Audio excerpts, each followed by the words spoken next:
এবং জামাইকা এলাকায় কোনো প্রোগ্রাম করার খবর পাইলে ইনশাল্লাহ আমরা সেটা বন্ধ করতে পারবো আশা করি। আর ওনার বাংলাদেশের মানুষ, আমরা বিভিন্ন ধর্মের মানুষ বাস করি, আমাদের সম্প্রীতি বজায় রেখে যারা অন্য ধর্মের আছেন তারাও হাততালি দিবেন না ওনার কথায়, কারণ আমাদের ঐতিহ্য অনেক দিনের ঐতিহ্য, আমরা সম্প্রীতি বজায় রেখে বাংলাদেশে বসবাস করতে চাই। ওনার কথায় কান দিয়ে হাততালি দিয়ে কোনো লাভ নেই, কারণ কোনো ধর্মই অন্য ধর্মকে কটাক্ষ করার কথা বলে নাই বা অন্যকে অন্য কিছু বিকৃত করে বলার কোনো অধিকার কারো নাই। তো সবার কাছে এটাই অনুরোধ। আর আমাদের যারা কূটনীতিকরা এখানে আছেন, আপনারা মনে রাখতে হবে আপনারা কোনো দলের বা কোনো প্রভুর জন্য এই দেশে কাজ করেন না, আপনারা বাংলাদেশের জন্য কাজ করেন। বাংলাদেশকে কিভাবে পৃথিবীর বুকে একটা ভালো সুশৃঙ্খল জাতি হিসাবে পরিচয় করানো যায়, এটা আপনাদের দায়িত্ব। আপনারা সরকারের টাকা খরচ করে এইসব বদ লোকদেরকে এখানে অভ্যর্থনা দেওয়ার কোনো অধিকার আপনাদেরকে কেউ দেয় না। সুতরাং আপনারা যখনই কোথাও কথা বলবেন, আপনারা কোনো প্রভুর নাম নিয়ে কথা বলবেন না, আপনারা আল্লাহর নাম নিয়ে কথা বলবেন, কোনো দলের নাম নিয়ে কথা বলবেন না, আপনারা বাংলাদেশের কথা বলবেন। এটাই আমাদের কামনা। এবং গভর্নমেন্টের as a servant of Bangladesh government, that's your responsibility and you have to do it. That's what we expect. Thank you so much. Assalamu alaikum warahmatullahi wabarakatuh. সম্মানিত উলামায়ে কেরাম ও সাংবাদিক, আমরা বক্তব্য শুনছিলাম জিএমসি প্রেসিডেন্ট সাহেবের কাছ থেকে। আপনাদেরকে স্মরণ করিয়ে দিতে চাই, গত বছর জাতিসংঘের অধিবেশনের আগে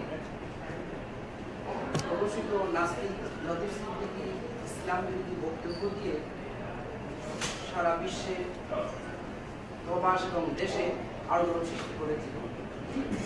এবছরও জাতিসংঘের অধিবেশন সমাপন, সেই মুহূর্তে তথাকথিত বুদ্ধিজীবী লেখক আব্দুল গফফার চৌধুরী তার ইসলাম বিরোধী বক্তব্যই আমরা আমাদেরকে এবং দেশ এবং প্রবাসের সকল মুসলমানদের হৃদয়ে আঘাত করেছে।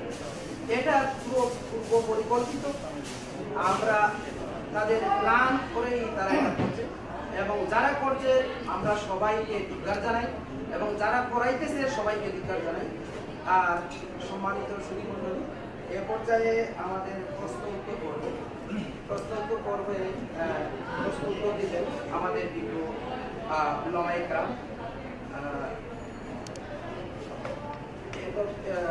এ পর্যায়ে কথা বলবেন জামাইকা মুসলিম সেন্টারের ইমাম ও খতিব হযরত মাওলানা আবু জাফর ভাই। আসসালামু আলাইকুম ওয়া রাহমাতুল্লাহি ওয়া বারাকাতুহু। আমরা সকলেই আজকে ব্যতীত রমজানুল মুবারক, কেননা এই রমজানুল মুবারকে আমরা সকলেই চাই যে সুন্দর সকলের জন্য আমরা দোয়া করি। বিশেষ করে বাংলাদেশের জন্য, আমরা যারা বাংলাদেশি আছি আমরা এখানে বসে বাংলাদেশের জন্য দোয়া করি। আমাদের বাংলাদেশের মাটির জন্য মায়ের মতো মায়া, কাজেই সেখানের জন্য আমরা সব সময় দোয়া করতে থাকি। এবং আমরা যেই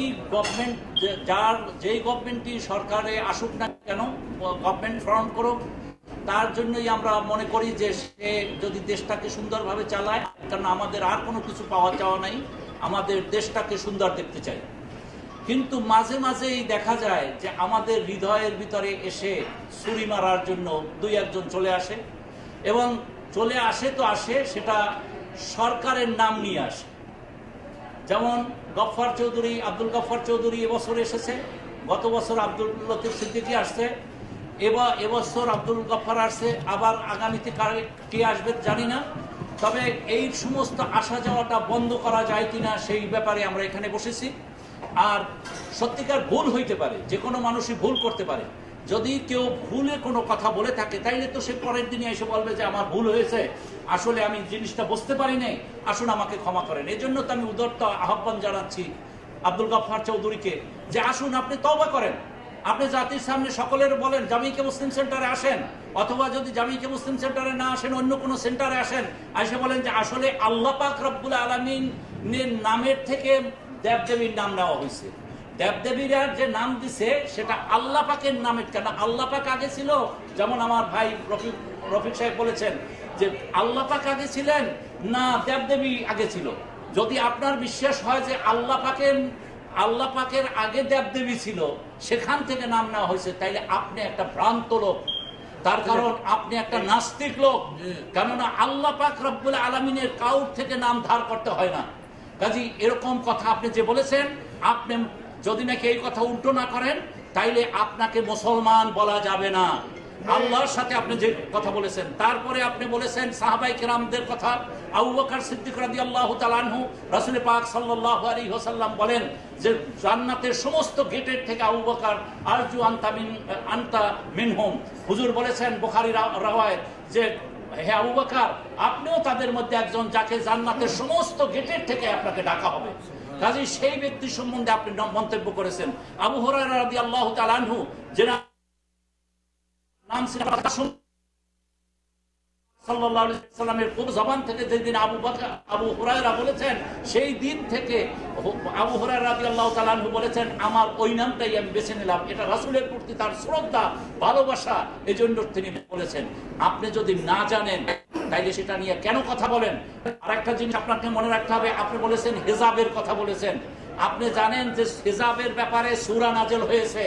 কাজী এই হিজাবের ব্যাপারে, পর্দার ব্যাপারে, হিজাবের ব্যাপারে সূরা নাযিল হয়েছে। এটা কোনো মৌলবীর কথা না, এটা স্বয়ং আল্লাহ পাক রব্বুল আলামিনের কথা। বিধায় এটা আপনি যদি সমালোচনা করে থাকেন, আপনি কোরআনের সমালোচনা করেছেন। কাজী এটা আপনার কোনো কেউ আপনাকে সেই রাইট দেয় নাই। আপনি মুসলমান বলবেন যে আমি মুসলমান, আবার আপনি কোরআনের সমালোচনা করবেন। আপনি কোথায় মুসলমান? একটা আয়াতের যদি আপনি বিরোধিতা করেন, সেদিনকেই আপনি কাফের হয়ে গেছেন। কাজী আপনি একটা আয়াতের বিরোধিতা আপনি করতে পারেন না। আর আপনি যে বলেছেন, বিভিন্ন সময় বলেছেন যে আরবরাই বলছে, আপনি জানেন না গান্ধী কোনোদিন রিয়াদে গেছে পর তাকে রসুল বলে নাই, তাকে সাইয়েদ বলছে। সাইয়েদ মানে লিডার বলেছে। আপনি এটা কোনোদিন প্রমাণ করতে পারবেন না। আপনি না চাই না অনেক কথা বলেন। আপনি একজন শিক্ষিত লোক মনে করেন, আপনি তথাকথিত একজন শিক্ষিত লোক। আসলে আমি দেখলাম যে আপনার বক্তব্য যেটা আমি শুনছি, তাতে আমার মনে হয় না যে আপনি কোনো পড়াশোনা করেছেন। ওই যে আমাদের প্রেসিডেন্ট সাহেবকে বলেছে যে আপনি ওই অল্প বিদ্যায় ভয়ঙ্করী, জানেন নিমে মোল্লা খতরাই ইমান, নিমে তবিব খতরাই জান। যদি নাকি কেউ যদি হাফ পড়ালেখা হয়, যদি হাফ কিছু পড়ে, অল্প কিছু পড়ে, তাইলে কিন্তু দেখা যায় সেই লোকটা ইমান হারা করে ফেলে মানুষের। কাজে আপনার ইমান এখানে ফলনি হয়েছে। আসুন আপনি তওবা করুন। আপনি যদি তওবা করে আমাদের কাতারে চলে আসেন, আর যদি বলেন আমি ভুল করেছি, আপনাকে আসুন এখান থেকে আমরা বলবো আপনি তওবা করবেন, জনসম্মুখে তওবা করবেন যে জিন্দেগিতে আপনি এই ভুল। আর আপনার যদি বুঝের কোনো অভাব থাকে, আসুন জামিয়া মুসলিম সেন্টারে আপনাকে দাওয়াত করেছি, অথবা যে কোনো মসজিদে আপনি যদি আসতে চান সেখানে আপনি আসেন। আমরা সবাই আপনাকে বলবো, আপনাকে শিখানোর জন্য এখনো এখানে বহু লোক আছে যারা নাকি আপনাকে বছরের পর বছর শিক্ষা দিতে পারবে। কাজেই তারা এরকম মন্তব্য কোনোদিন করবে না। কোনো শিক্ষিত ভালো মানুষ সে কোনোদিন এই বক্তব্য দেবে না। কাজেই আপনাকে উদারত আহ্বান জানাচ্ছি। আর বাংলাদেশ সরকারকে আমি একটা কথাই জানাই দিতে চাই যে আমরা বাংলাদেশকে ভালোবাসি। কেউ যদি নাকি আপনাদেরকে বলে যে এটা আমরা জামাতে ইসলাম করছে, তাইলে মনে রাখবো ও এক বেঈমান। তার কারণ আমরা কোনো ইমানি দাওয়াত নিয়ে এসেছি এখানে। যখনই শুনেছি আল্লাহর 99 নাম নিয়ে কটাক্ষ করেছে, যখনই শুনেছি আবু বকর সিদ্দিকের কথা বলেছে, যখনই শুনেছি পর্দার কথা, হিজাবের কথা, কোরআন শরীফে আছে এটার কথা, তখন আমাদের ইমানের তাগিদে এখানে এসেছি। আমার নিজের গাড়ির তৈল পরে আমি এখানে এসেছি, আমাকে কেউ দাওয়াত করে আনে নাই। কাজেই আমি বলবো যে এরকম কথা যেন না হয়। বাংলাদেশকে আমরা ভালোবাসি, কিন্তু আওয়ামী লীগের থেকে আমি দাবি করবো আজকে, যদি নাকি আওয়ামী লীগে অনেক আল্লাহওয়ালা লোক আছে, কাজে আপনারা একে বাদ দেবেন আওয়ামী লীগের থেকে। এখন থেকেই বলবেন যে আওয়ামী লীগের কেউ না, তা না হলে মনে করবো যে আপনাদের সাপোর্ট রয়েছে এখানে। কাজে আমরা এটা চাই না, আপনারা এটা করবেন। এই বলেই আমার বক্তব্য শেষ করব। আর বলবো যে আব্দুল গফফার চৌধুরী, আসুন তওবা করেন, মুরতাদ হয়েছেন, আবার কলেমা পড়েন, তাইলে আপনি আবার মুসলমানের পথে ফিরে আসবেন। আখির দাওয়ানা আলহামদুলিল্লাহি রাব্বিল আলামিন। আসসালামু আলাইকুম ওয়া রাহমাতুল্লাহি ওয়া বারাকাতুহু। আমার দুইটা প্রশ্ন। প্রথম হচ্ছে যে উনি যে কথাটা বলতে চাচ্ছেন যে আমি দীর্ঘ সময় ধরে একটা একাডেমিক আলোচনা করেছি, তো একাডেমিক আলোচনার ক্ষেত্রে আমরা বিশ্ববিদ্যালয়ে দেখেছি খণ্ডিতভাবে প্রকাশ করা হয়, তাহলে এটা ভিন্ন অর্থ আছে। আপনারা কি এই তার পুরো বক্তব্যটা শুনেছেন কিনা? এক প্রশ্ন এবং সে দাবি করেছে যে সে সাহাবায়ে কেরামকে অসম্মান করার কথা বলছে না, ভাষার পার্থক্যকে তুলে ধরার জন্য কথাটি আমরা শুনেছি। আবু হুরায়রা বিড়ালের পিতা, তার নাম উনি এগুলা বলেছেন। তা আমার প্রথম প্রশ্ন হচ্ছে আপনারা এটা শুনেছেন কিনা, কারণ আপনারা এই বক্তব্য দেওয়ার পরে এটার ইম্প্যাক্ট কিন্তু সারা বিশ্বের বাংলাদেশের কাছে চলে যাবে, এবং আপনারা যেমন আলেম হিসেবে যেমন আপনাদের দায়িত্ব আছে, সাংবাদিক হিসেবেও আমাদের কাছে দায়িত্ব আছে। তো আপনারা, আমি মনে করি এক্ষেত্রে আপনারা জেনে শুনে কথা বলবেন। 2 নম্বর কথা হচ্ছে যে দেবদেবীদের যে কথাটা বলেছে, আমি একটু পার্সোনালি জানতে চাই যে 360 জন যে মূর্তি ছিল, এর মধ্যে আমি অবশ্যই অলরেডি লিখেছি 10 জন দেবদেবীর নামও কি আল্লাহর এই 99 নামের মধ্যে পাওয়া যাবে খুঁজে? এই উত্তরটা আমাকে একটু দিবেন। আর 2 নম্বর হলো আপনাদের পরবর্তী কর্মসূচি। এই 3টা বিষয় আমাকে আপনাকে অনেক ধন্যবাদ। সর্বপ্রথম কথা হচ্ছে এই যে উনি যে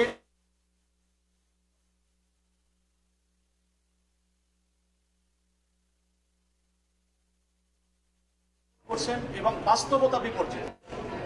যেমন তিনি প্রথমে বলেছেন ওখানে যে নবীজি বিদ্রুপ করে আবু হুরায়রা বলে ডাকতেন।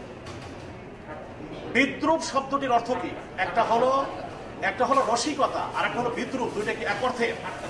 ঠাট্টা শব্দটি প্রয়োগ করেছেন। ঠাট্টা আর হলো যে রসিকতা, দুইটা কি এক অর্থে? আপনারা সকলেই জানেন এই দুইটা শব্দের পার্থক্য যদি উনি কলামিস্ট, উনি যদি না জেনে থাকে, তাহলে আমি ওনাকে রিকোয়েস্ট করবো উনি যেন ওনার লেখা বন্ধ করেন, ওনার আবার পাঠশালায় যাওয়া উচিত। মস্কারার শব্দের অর্থটা কি আর ঠাট্টার অর্থটা কি?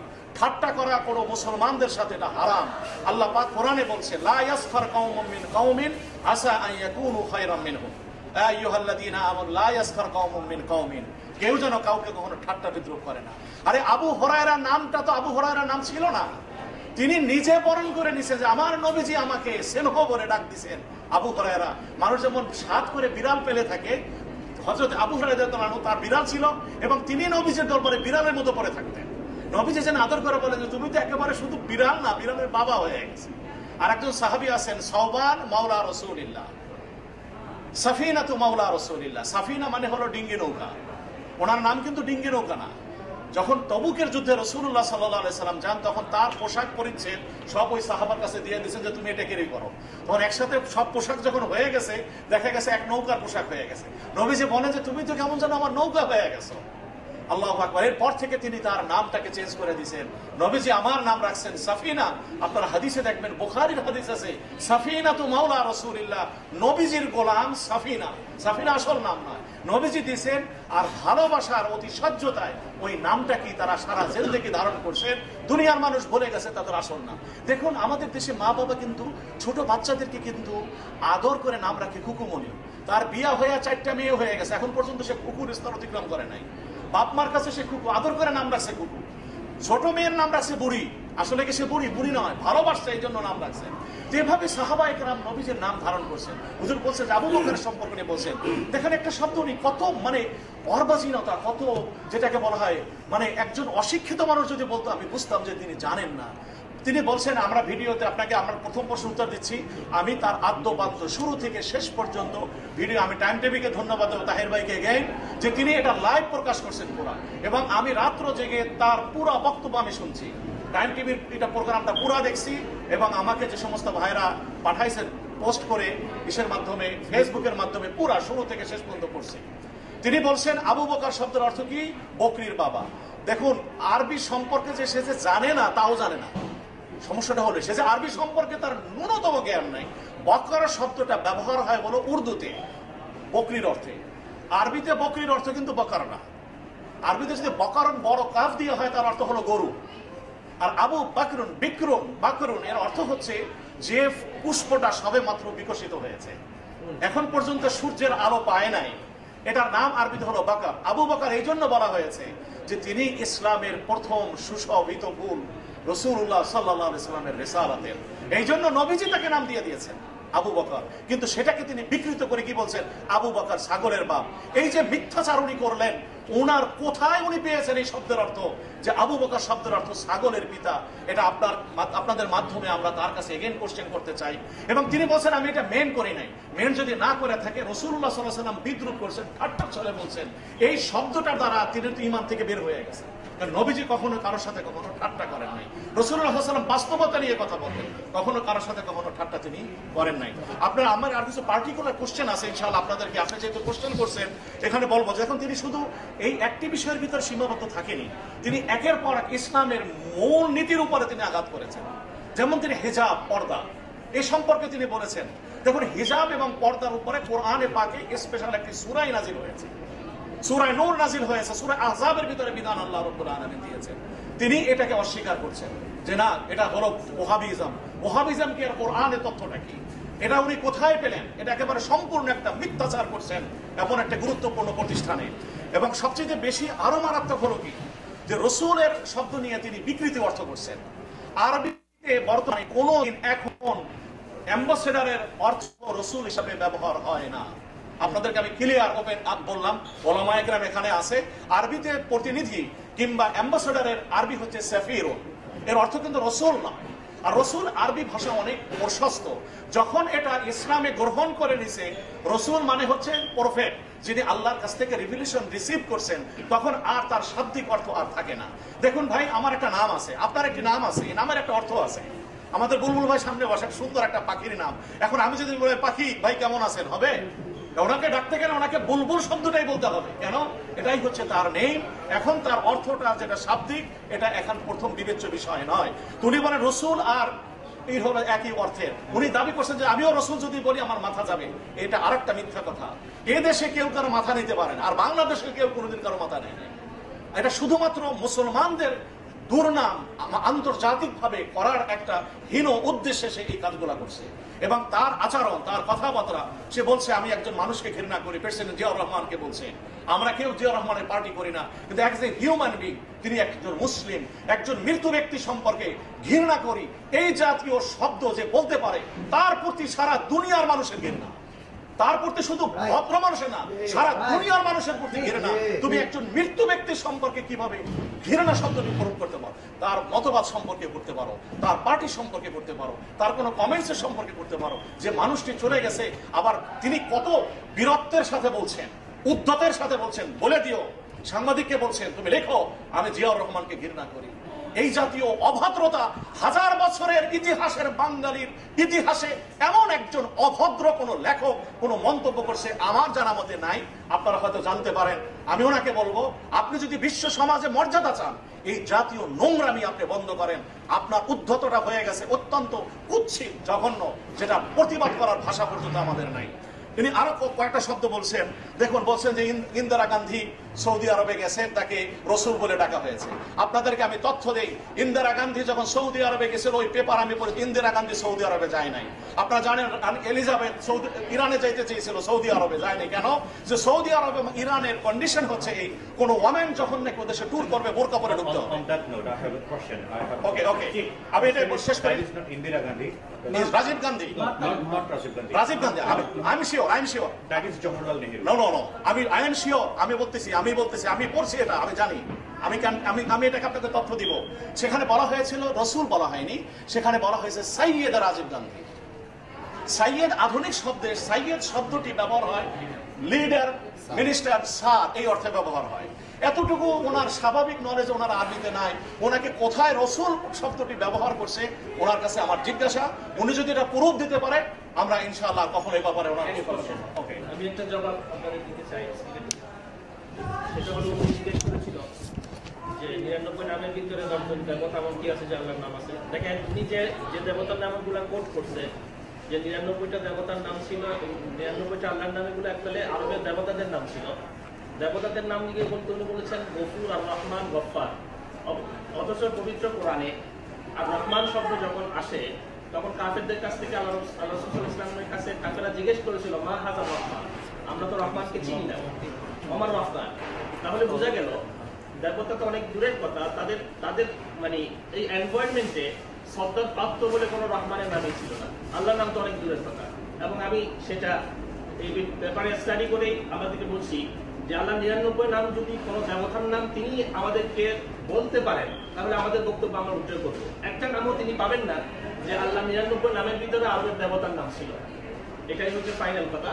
আর দ্বিতীয় কথা হলো, উনি আমার একটা জায়গায় হিট করেছে, দেখেন পৃথিবীতে যত ধর্মাবলী রয়েছে সবগুলো রসুলের বিশ্বাসে অবিশ্বাসের ভিতরেই আমাদের ইমান এবং মানে ইমানের পরিচয় এবং নন মুসলিম মুসলিমের পরিচয়, কিন্তু আল্লাহকে কেউ অস্বীকার করে না। সমস্ত ধর্মাবলী কিন্তু আল্লাহকে গড একজন মানে, তিনি সেই স্রষ্টাকে নিয়েই এমন মন্তব্য করেছেন যেটা আমার মনে হয় না আমাদের এই ধরনের যারা করে আসছে এতদিন পর্যন্ত তাদের ভিতরে উনি মনে সবচেয়ে প্রথম এই জিনিসটা করলো। আর যেটা আপনি বলেছেন যে আমরা বিশ্ববিদ্যালয়ে দেখেছিলাম, যেটা একটা লেকচারের সময় এটা ধারাবাহিকতা রক্ষা করে দেওয়া হয়, ওনার টপিকটা ছিল বাংলাদেশের অতীত বর্তমান ভবিষ্যৎ। এই নিয়ে উনি টপিক করতে গিয়ে ওনার শুরুটা ছিল এরকম যে বাংলাদেশের কটা এসেছে কাস্তে থেকে, এভাবেই তিনি টপিকটা শুরু করেছে প্রথম থেকে। কিন্তু একসময় তিনি চলে গিয়েছে তার আসল বিষয়ে, যেখানে মুসলমানদের বিরুদ্ধে তিনি এই অপপ্রচারটা চালিয়েছেন এবং সাথে সাথে এটাও বলেছেন যে মুসলমানের যে সমস্ত কালচারগুলো আমাদের এটা বাঙালির কালচার নয়, বাঙালি ইতিহাসের মুসলিম কালচার কখনো এরকম ব্রাহ্মণ্যবাদী কালচার ছিল না, ইসলামের কালচারে বাংলাদেশের ছিল। এটাই হচ্ছে আমাদের আজকের এই আপনাদের প্রেস কনফারেন্স থেকে তাকে জানানোর জন্য বক্তব্য। এবং তার একটা বক্তব্য আমি কোট করছি, সেটা হলো তিনি বলেছেন যে আমি বাঙালিত্বকে বিসর্জন দিব না, যদিও বা ধর্ম বিসর্জন দিতে পারি। তাহলে উনি আজকের স্টেটমেন্টে দিচ্ছে আমার চেয়ে বড় মুসলমান নাই। এরকম একজন ধুমুকু স্বভাবের মানুষ, এরকম একজন কি বলে, আমি মুনাফিক শব্দটা ব্যবহার করতে চাচ্ছি না, এরকম একটা ধুমুকু স্বভাবের মানুষ কখনো এত বড় স্কলার হিসেবে একজন রাইটার হতে পারে না। এবং সাথে সাথে দেখা যায় বাংলাদেশের সরকারিভাবে যে সমস্ত মানুষগুলোকে এখানে আনা হয় তাদেরকে আমাদের শ্রদ্ধেয় যিনি আগের বক্তা ছিল তিনি বলেছিলেন, আমাদের জেএমসির যিনি বক্তা হিসেবে তিনি বলেছিলেন যে সেখানে বাংলাদেশের প্রতিনিধিত্ব করার জন্য বলা হয়েছে, ধর্মের প্রতিনিধিত্ব হিসেবে তাদেরকে ধর্মীয় স্কলার হিসেবে আনা হয়, এটাই মূল। কিন্তু সবাই মিলে যখনই আব্দুল লতিফ বলেন, আব্দুল গফফার বলেন, বক্তব্য দেওয়া শুরু করে একটা, সেখানে ইনি বিয়ে ধর্মের কাছে নিয়ে আসে। আমরা প্রতিবাদ জানাচ্ছি, আমরা বাংলাদেশ সরকারের কাছে আবেদন জানাচ্ছি এই ধরনের মানুষগুলোকে মুখে পুরো এঁটে দেন, না হলে আপনাদের থেকে এগুলোকে ক্যান্সেল করে দেন। আল্লাহ রাব্বুল আলামিন সবাইকে তৌফিক দান করুন। আমার প্রশ্ন শেষ হলে আপনাদের পরবর্তী কর্মসূচি এটা তো অবশ্যই সবাই কর্মসূচি শেষে আসবে, কোনো অসুবিধা নেই। একটা কথা বলা হবে যাতে করে সবাই পেয়ে যায়। এর আগে আপনারা আমার একটা ছোট সবাই ছিল একটু এই ভাই সাহেব পড়া প্লিজ করে যদি কেউ আল্লাহ সম্পর্কে বা কোনো সাহাবী সম্পর্কে অথবা রাসূল সম্পর্কে কোনো ডেরিগেটরি বা ইনসাল্টিং কমেন্টস করে, ইন দ্যাট সেন্স তাতে কি আল্লাহর মর্যাদা বা রাসূলের মর্যাদা বা সাহাবীদের মর্যাদা কোনো অংশ কমে? আল্লাহর মর্যাদা আমরা কেউ কমাইতে পারবো না। আপনি যে প্রশ্ন করছেন আল্লাহর মর্যাদা কমবে কিনা, রাসূলের মর্যাদা কমবে না, আপনাকে যদি আমি গালি দিই আপনার মর্যাদা কমবে? নিশ্চয়ই কমবে না। আপনার মর্যাদা কমবে না, আমার মর্যাদা কমবে। যেমন আমি যদি আল্লাহকে গালি দিই তাহলে আমি কাফির হব, মুরতাদ হব, আর আল্লাহ কিন্তু কিছু হবে না, বরং আল্লাহর কাছেও আমি যেতে পারবো না। কাজে আল্লাহর কিছু হবে না, কিন্তু আমরা যারা আল্লাহকে বিশ্বাস করি আমার মনে কিন্তু আমরা কিন্তু ব্যথা পাবো। যেমন আমার বাবাকে কেউ যদি নাকি গালি দেয় বা আপনার বাবাকে কেউ যদি গালি দেয়, দেখা যাবে যে আপনার বাবার কিছুই হবে না, কিন্তু দেখা যাবে ওই লোকটাই খারাপ হবে, কিন্তু মাঝখান থেকে আমরা যারা সন্তান থাকবো তারা কিন্তু কষ্ট পেয়ে যায়। অতএব আমরা যেহেতু আল্লাহর বান্দা, যখন 99 নাম নিয়ে যখন দেবদেবীর সাথে যখন কথা উঠেছে যে আল্লাহর নাম রাখছে ওই দেবদেবীর নামে, আল্লাহ আগে না দেবদেবী আগে, এই ধরনের কথা যে বলে বোঝা যায় যে একেবারে মূর্খ লোক। তার কারণ সেই এই ইতিহাসটাও জান না যে দেবদেবীকে আগে না আল্লাহ আগে। কাজে এই ধরনের কথা যখন বলে তখন আমাদের ইমানের কাছে আমরা বড় কষ্ট পাইয়ে যাই যে আল্লাহ এই ধরনের লোক, আবার এরা সমাজে শিক্ষিত লোক হলো কিনা।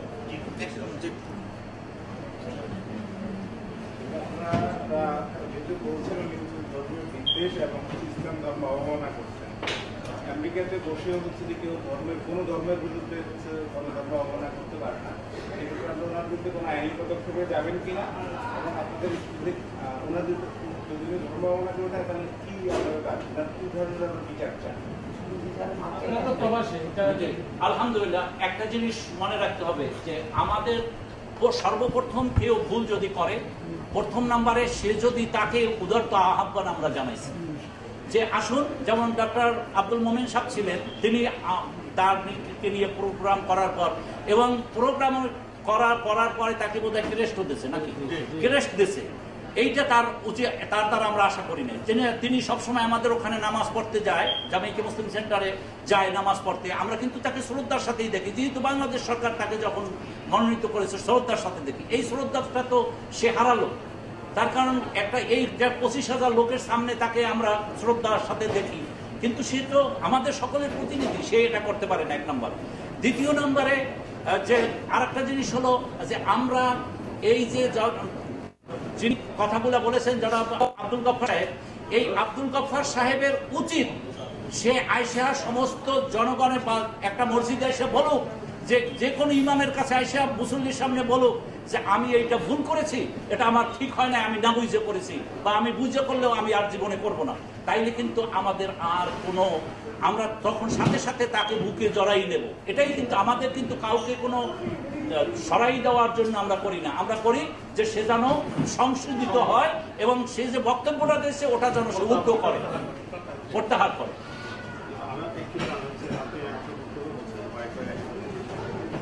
আওয়ামী লীগে অনেকে আল্লাহ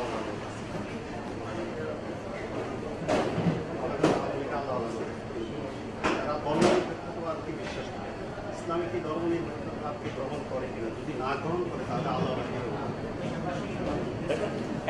আলহামদুলিল্লাহ, একটা জিনিস ভালো একটা প্রশ্ন করেছেন। একটা জিনিস কি, আমরা অনেকে আওয়ামী লীগ করে বা বিএনপি করে, যে লীগই করুক না কেন, অনেকে কিন্তু বুঝেও করে না বুঝেও করে। অনেকে, আপনি যেটা প্রশ্ন করছেন বুঝেও, যদিও এটা এখানে সাবজেক্ট না, তারপরও আমি আপনাকে বলবো অনেকে বুঝেও করে না বুঝেও করে, অনেকে না বুঝে অনেক কাজ করে ফেলে বা না বুঝে বলে।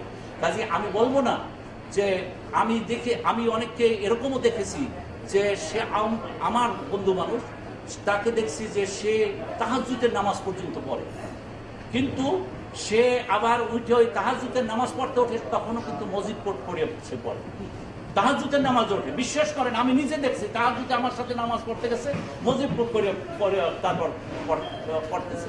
তাই এটা সে যেহেতু একটা পার্টিকে এটা মনে করে রাজনৈতিক পার্টি হিসাবে সে ওইটা নিছে, কাজে এই কর্নার থেকেই আমি দেখেছি। কাজে এটার জন্য আপনি অন্য সময় আমাকে প্রশ্ন করলে আমি অ্যান্সার করবো। ইসলাম হচ্ছে কমপ্লিট কোড অফ ল, এখানে আলাদা কোনো ইজম অ্যাড করে ইসলামের ব্যাখ্যা সাব্যস্ত করার কিন্তু সুযোগ নাই। আর সেকুলারিজম যেটা বোঝানো হচ্ছে আধুনিক পৃথিবীতে, আপনারা দেখবেন সেখানে কিন্তু শুভঙ্করের ফাঁকি।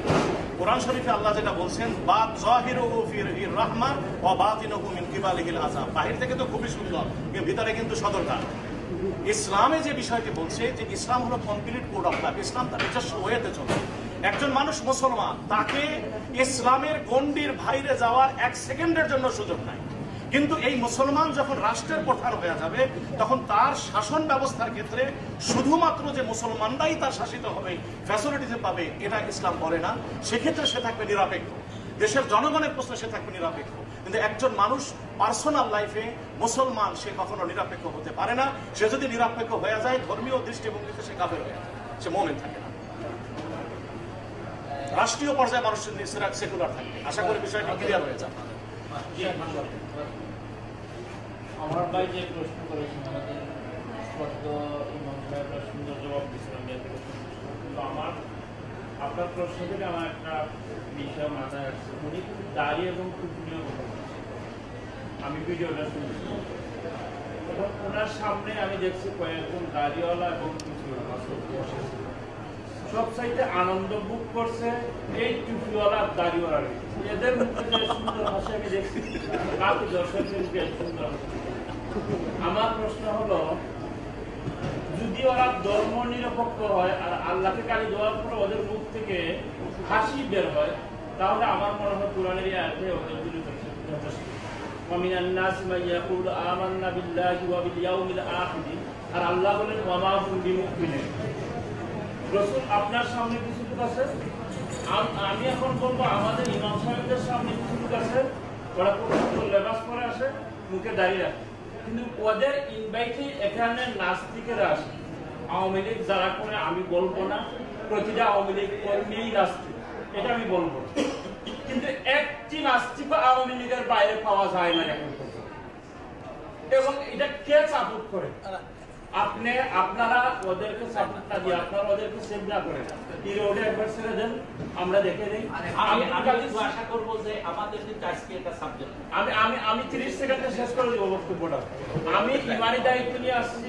আমার ইমান থেকে যেটা বলবো, এই আব্দুল লতিফ সিদ্দিকী আর আব্দুল গাফফার দুজনের কথার মধ্যে একটা ধারাবাহিকতা রয়েছে এবং সম্মানিত করারও একটা ধারাবাহিকতা রয়েছে এবং দুজনের বক্তব্যে উপস্থিতির একটা ধারাবাহিকতা রয়ে গেছে। আমাকে গত রাত্রে একজনের মেসেজ দিয়েছে লন্ডন থেকে, আপনাদের আমেরিকায় কি কোনো মুসলমান ছিল না এই বক্তব্যের সময়, ওদের পায়ে কি স্যান্ডেল ছিল না? আমি তখন বলেছিলাম এই স্যান্ডেলের মূল্য আব্দুল গাফফার থেকে বেশি, এর জন্য ওরা স্যান্ডেল খুঁজে পাবে। এই হলো আমার বক্তব্য। আমরা এই বাড়িটাই নিয়ে আসছি। জি, আমাদের কর্মসূচি ঘোষণা করবো। কর্মসূচি ঘোষণা করার আগে এটা আমাদের একটা কমন মেন্টালিটি হয়ে গেছে, আমরা যেটা প্রোটোকল মেনটেন করতেছি, এটা জরুরি না। সবসময় তো সাংবাদিকরা আমাদেরকে প্রশ্ন করে, আজকে আমরা এই পাশ থেকে একটু আপনাদেরকে কোশ্চেন করবো। সেটা হলো এই যে তারাবির নামাজের সময় যেরকম পুরা কোরআন শরীফ খতম আমরা না করে শুধু আমার সাহেব থেকে শুনতে চাই, দোয়ার সময় শুধু আপনি ইমাম সাহেব দোয়া করবেন, আমাদের লাগবে না। জান্নাতে শুধু ইমাম সাহেব এবং হুজুররা যাবেন না, সবাই যাবে। তো ইমানের ক্ষেত্রে ইসলামের ক্ষেত্রে দায়িত্ব শুধু আমাদের না, আপনাদের। এই পাশ থেকে আমি একটু আপনাদেরকে কোশ্চেন করেছি, যেহেতু মিডল সোশিয়াল, আমরা যে দেশে বসে আছি এই দেশে মারামারি, ফালাফালি অথবা হাত ব্যবহার করার কোনো ওয়ে নাই, পদ্ধতি নেই। এখানে শুধু মুখে অথবা লিখিত ভাষা অথবা ইলেকট্রিক মিডিয়া ব্যবহার করা, এবং তার মধ্যে এক্সপার্ট এই পাশ না। আমরা সোশ্যাল ওয়ার্কার ঠিক, তবে আমাদের বক্তব্য পর্যন্ত আমরা লিমিটেড থাকি। আমাদের এত সময় দেখে না লিখুনি, আর আপনারা সকাল থেকে রাত্র পর্যন্ত আপনাদের এটা ছাড়া কোনো কাজও নেই, পিকচার নেন।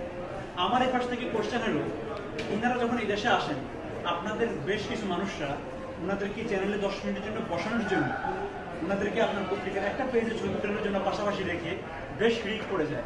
এই পাশ থেকে এখন আমি বলতেছি যে আপনারা ওই জায়গাটা যেটা ওনাদের জন্য বরাদ্দ রাখতেন, সেটার পরিবর্তে কয়জনের সম্পাদকীয় লিখবেন। আগামী বুধবার থেকে শুরু হবে, শনিবার পর্যন্ত পত্রিকা বাইরে লাগবে। বুধবার প্রথম পত্রিকা, শনিবার সোমবার পর্যন্ত বাইরে হবে। আমরা আজকে এখান থেকে দেখবো, সবাই অনেক ভাবে দেখতেছি যে আপনাদের সম্পাদকীয়তে কি আসে, কার পত্রিকায় উনি বসেন এবং আপনারা কিভাবে ওনাকে দেখছেন, এটা আমরা মনিটর করবো। কারণ শুধু আমরা এক জায়গায় দেখলে গাছের উপরে আক্রমণ করলে হবে না, যে গোড়া শিকড়ে কারা বসে আছে, এটা আমাদের কি দেখার বিষয়। এই বিষয়ে আমরা একটুখানি সবাই সতর্ক থাকবো যে এই ধরনের লোকরা এদেশে আসার পরে এদেরকে নিয়ে মিডিয়া, যারা ইলেকট্রিক মিডিয়ার সাথে আসেন এবং লিখিত মিডিয়া এমন ক্লিক পড়ে, আমাদের খুব সন্দেহ হবে যে ইনারা যে আবার আমাদের পিছনে জুমা পড়ে, কোনটা এই জুমা না ওই জুমা। এই জন্য আপনাদের প্রতি আমার থাকবে, আপনাদের কোনো উত্তর চাবো না, যে আমরা একটু দেখবো যে আপনারা কি দায়িত্ব শুধুমাত্র এই ক্ষেত্রে না। আমার এই ভাই একটা কথা বলছেন যে কেউ কি এরকম বললে ওই ভাই এর দ্বারা কোনো ক্ষতি হয়ে যায় কিনা। আমার সাথে অমর রাদিয়াল্লাহু তাআলা আনহু ওনার ছেলে, উনি বলছেন যে আমি একটা কথা বলতেছি যেটা আমার রাসূল বলছে, আর তুমি সেটা ডিনাই করতেছো।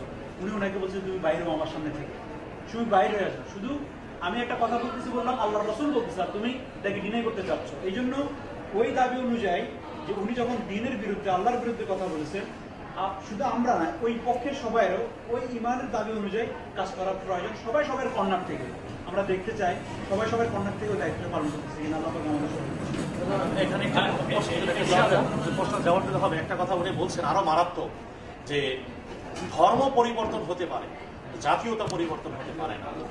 এই কথাটাকে তিনি, জাতীয়তা এবং ধর্মটাকে তিনি মুখোমুখি দাঁড় করাই দিচ্ছেন।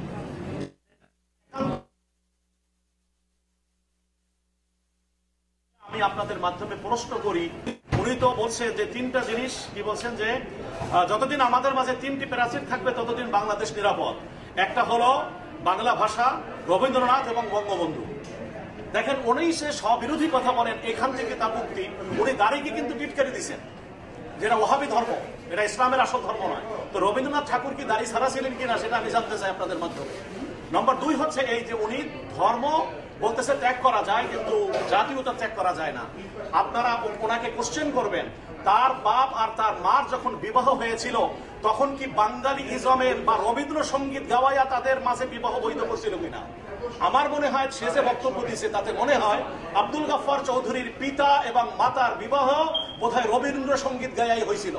তা না হলে সে কথা কি করে বলে? আপনারা দেখবেন তার বাপ মার বিবাহ কিন্তু কলেমায় তৈয়বার মাধ্যমে হয়েছে। কি বলেন ভাই? কলেমার সকলের বিবাহ তো কলেমার দ্বারাই বৈধ হয়। তাহলে আব্দুল গাফফার চৌধুরীর জন্মই হয়েছে কলেমার মাধ্যমে। অর্থাৎ সেখানে তার ধর্ম ছিল, সেখানে তার জাতীয়তা ছিল না। একজন মানুষ জাতি কখন হয়? যখন ভূমিষ্ঠ হয়ে দুনিয়ায় আসে। আর ইসলাম হলো তার জন্মের আগে থেকে তার সাথে আছে। তার পিতামাতার বৈধতাটাকে স্বীকৃতি দিছে, তার জন্মের বৈধতাটাকে স্বীকৃতি দিছে। একজন মানুষ কোন জাতির হবে এক্ষেত্রে কিন্তু কোনো মানুষের হাত নাই। যে বিষয়ে কোনো মানুষের হাত নাই, ধর্ম সেক্ষেত্রে কোনো ক্ষেত্রে সেক্ষেত্রে ভিন্ন কোনো অপিনিয়ন দেয় না। একটা প্রশ্ন করছিলেন, যেটা অত্যন্ত চমৎকার। এক নম্বর দুইটা প্রশ্ন করছেন, এক নম্বর জবাব হচ্ছে এক পরবর্তী পদক্ষেপ আছে কিনা। এখনই ঘোষণা হবে। সরকার যতক্ষণ পর্যন্ত এই সরকার তার বিরুদ্ধে আইনগত পদক্ষেপ না নেয়, অ্যাকশন না নেয়, ততক্ষণ পর্যন্ত আমাদের এই প্রতিবাদ সভা চলছে। আর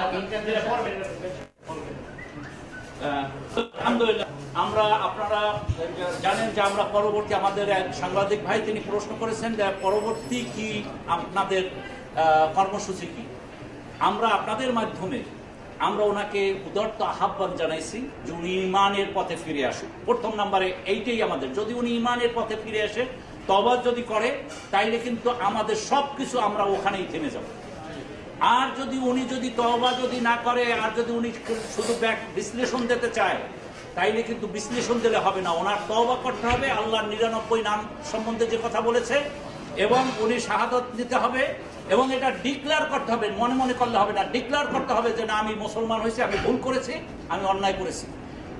এটা আর ডক্টর আব্দুল মোমিন সাহেবকে বলতে হবে, আমাদের বক্তব্য তার কাছে যে যদি ওনাকে, যেহেতু আপনার অতিথি হিসাবে ছিলেন, আপনি তাকে ক্রেস্ট দিয়েছেন, কাজে আপনাকেও বলবো যে আপনি ওনার সাথে আলোচনা করেন, ওনাকে জামিয়া মুসলিম সেন্টারে বা যে কোনো একটা সেন্টারে নিয়ে আসেন।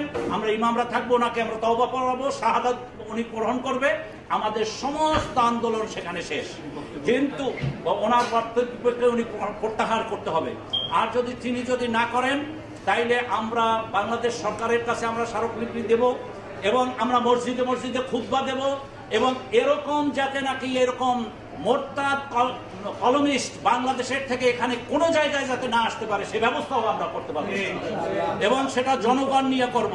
আমরা যারা ইমাম আছি, আমরা কিন্তু একা না, মনে রাখবেন, আমাদের সাথে কিন্তু মুসল্লি আছে, আমাদের সাথে কমিটি আছে, আমাদের সাথে প্রেসিডেন্ট আছে, আমাদের সাথে জনগণ আছে। কাজেই কোনো জায়গায় জায়গা পাবে না। ওই কালকে 2টা মিটিং এ কোনো জায়গায় সে যাইতে পারে নাই, আপনি মনে রাখবেন।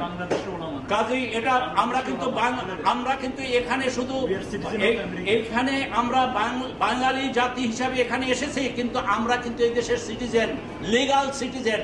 অতএব এখানে এসে ওরকম শয়তানি করলে কিন্তু চলবে না। কাজেই এটাই আমি জানাইতে চাই। পরবর্তী ইনশাআল্লাহ আপনাদেরকে জানানো হবে। আর ওনাকে উদারত আহ্বান জানাইলাম আপনাদের মাধ্যমে, আপনারাও বলবেন যে উনি আসুক, চলে আসুক, আমাদের কাতারে চলে আসুক, আমাদের তিনি ভাই হয়ে যাবে, এবং আমরা একে অপরকে ক্ষমা করে দেব। আসসালামু আলাইকুম ওয়া রাহমাতুল্লাহ। এখন আমাদের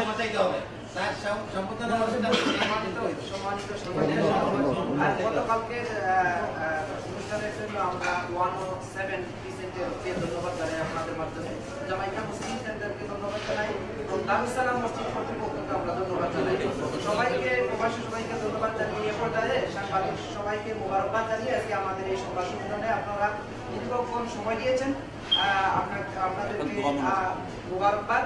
এ পর্যায়ে দোয়া পরিচালনা করবেন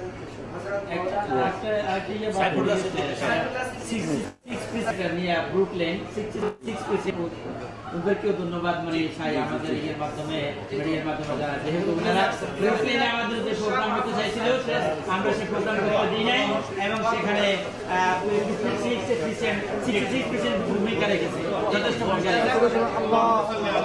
اللهم صل على محمد وعلى ال محمد كما صليت على ابراهيم وعلى ال ابراهيم. آمين.